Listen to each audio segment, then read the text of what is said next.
Would you get a microchip put in your brain that made you superhuman, turned you into a cyborg, but created unbelievable opportunities and incredible brain power? I think it's something we need to think about. Hello and welcome to Cylinder Radio. I'm your host, Will Roosh, educator bringing viewpoint diversity and critical thinking to the culture wars. And I want to take a moment to talk about technology because it looks like there's a lot of stuff happening with the Donald Trump administration. And the people that are involved, from Elon Musk and the people that were at his inauguration, it was all of them. And this idea of a technocracy or a technocratic government, it's something we should be aware of. Years ago, there was Jack Dorsey was running Twitter at the time. Sundar Pichai, who was the CEO of Google, and Mark Zuckerberg were at the House of Representatives testifying about different things in tech. And one of the congressmen was, asked a question to Sundar Pichai. He's like, why is it that on my daughter's iPhone, she can't do this or these pop-ups happen? And he's like, that's an iPhone. That's an Apple product. And he's like, so? He's like, I run Google. He's like, oh, he didn't know the difference between Google and Apple. Okay. It's like having a 90-year-old babysitter. It's like, don't misbehave. And with AI and tech advancing so quickly and old people in the House of Representatives and Congress, they're getting away with a lot and they're advancing very, very quickly. And it's something we need to be aware of is how much are we going to be relying on AI and things like that. I was just with a friend of mine. We were going to do a podcast in Palmdale, which is an hour away. And he wasn't using directions. He's a little bit older than me. And then he's like, oh, I think I got lost here. Let me look up directions. And I was like, you know what? I go everywhere with directions. I just punch into my car. I just use directions for everywhere. Roads that I drive on all the time, roads that I absolutely know, I still do that. And when I moved out to California in 2006, we used a paper map. That's not that long ago, 19 years ago. And I think that element of my brain is kind of atrophied because I've just absolved myself of the responsibility of learning directions and gave it over to tech. And I think we do that in so many areas, and AI is doing that. I saw a study recently that says that AI is hindering people's critical thinking. Of course it is. AI is amazing. I use ChatGPT all the time, but I know what I'm doing. And in doing that, I know I'm giving up some of the intellectual labor, the mental labor, to just outsource that to this bot. Now I have to go back and I have to look over it and make sure it's right. But it's easy. And then ease, the drive for ease means that you are going to give up something. There's that saying of, I think it's a Carl Jung saying or quote. It's beware of unearned wisdom. And AI is absolutely that. I have a friend who devoted his whole life, went to college for CGI, for computer graphics. Worked on movies, worked on commercials, had a great job in Hollywood and was doing really, really well. And then he lost it all. He just can't get hired now. His whole career, he's almost 40 years old. His whole career is gone because it's all been outsourced to AI. And now he's working at a cable company. That's going to happen. There's a lot of jobs that can just be outsourced to AI, and AI can do a better, more efficient job, and it's much cheaper for the employer. It's one of the reasons why I advise young people to go into a trade, because AI can't unclog your toilet. AI can't wire your house. So what can AI not do?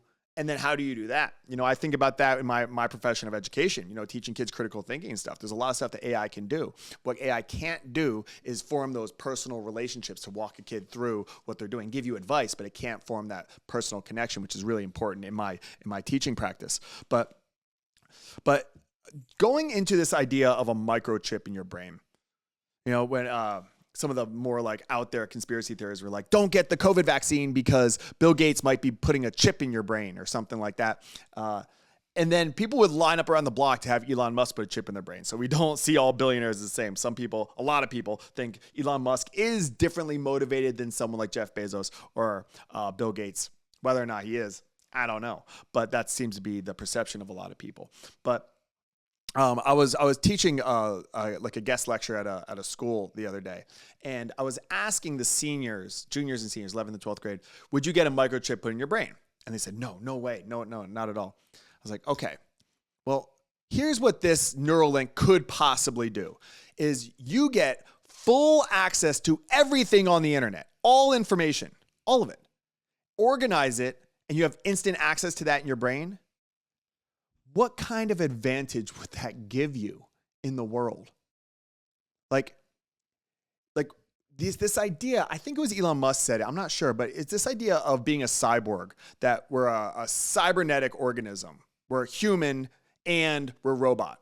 You know, he said we already are cyborgs because you have your phone. If you ask me a question that I don't know, I pick up my phone, I think of it, I punch it in with my thumb, or if you're like over 50 years old, you hold your phone like this and you point with your pointer finger.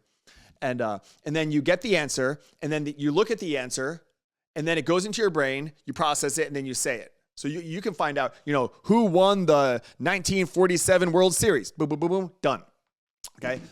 Well, if you had instant access to that, think about the advantage you would have. Think about how you'd win Jeopardy, right? Would you have to go to trade school? Because I know people that completely renovate their whole bathroom. They don't have a background in contracting or construction, but they go on YouTube. If you had access to that, you could become a contractor. You would never be unemployed. It's really unbelievable. Even physical things. I don't know if you ever saw the movie Limitless with Bradley Cooper. It's interesting. He takes a drug and he just unlocks all these parts of his brain. He becomes super successful.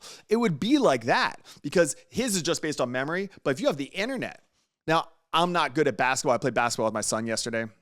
We get up every morning and go to the gym at like 5:30 in the morning. And I got him fooled, by the way, because my middle son, my 8-year-old, is just, it's hard for him because he gets really tired during the day, but he really wants to go. And he kind of threw a little bit of a tantrum yesterday because I was like, you can't go to the gym, buddy. He's like, no, I want to get up before the sun and go to the gym and get after it. I was like, wow, very cool. But anyway, I played basketball with my son. I'm not very good at basketball. I'm tall.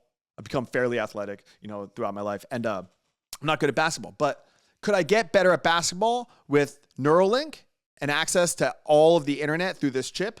Probably. I mean, if I watched a whole bunch of YouTube videos on proper shooting technique and drills and stuff like that, I think I would at least, cut down the learning curve, but definitely for intellectual stuff. I mean, absolutely. You had access to the best AI machines instantly, job interviews, college interviews, tests. I mean, you could get access to everything. I mean, you would probably be able to be great in medicine, in education. So to say like, well, I don't want to put a microchip in my brain, the people that do will be at a vastly ahead. They will be at a tremendous advantage over you, and they'll be super successful.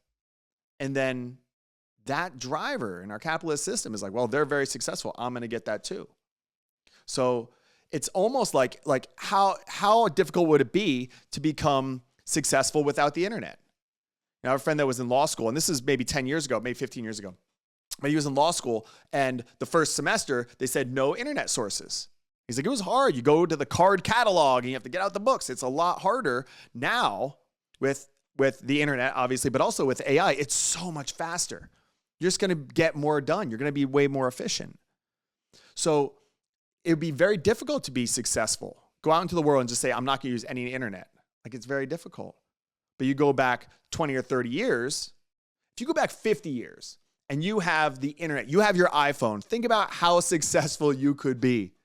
I think about that sometimes, like how easy it must have been to rob a bank 100 years ago in the 1920s. No cameras or anything like that. Like, just what we know. But if you went back 50 years, let's say, 1975, and you, which is crazy, that's 50 years ago, but you go back 50 years to 1975 and you have your iPhone and full internet and stuff like that. Think about how successful you'd be. Just the rapid ability to grab information. It's incredible. And I do believe that Neuralink, which is now being used for people with disabilities and stuff, I do think it's going to get to that point. And then people are going to be chipped or non-chipped. And if you're not chipped, you will have a lot of struggles to compete with people who are chipped. So why not get it? Well, the same way the internet has a whole bunch of information, the same way that you can fall into propaganda, okay, the same way that you could be manipulated by information online, you could fall into it. Like the example that I gave, we're cyborgs, but we have a middleman. We have a middleman. We have the phone between us and that information. So there's a processing time. Now, the processing time is bad when it's time to perform, but it's good when it comes time to filter out bad ideas. Gives you time to go like, wait, is that right? But if you get the chip, it gets rid of the middleman, which is good for speed and good for efficiency, but it's bad for filtering through that information. So what are you going to do? This idea of putting things in your brain, I haven't watched the show Severance. I heard it's incredible. I'll probably start watching it. But I think it's inevitable that that's the direction we're going in. So we should be thinking about this very, very carefully.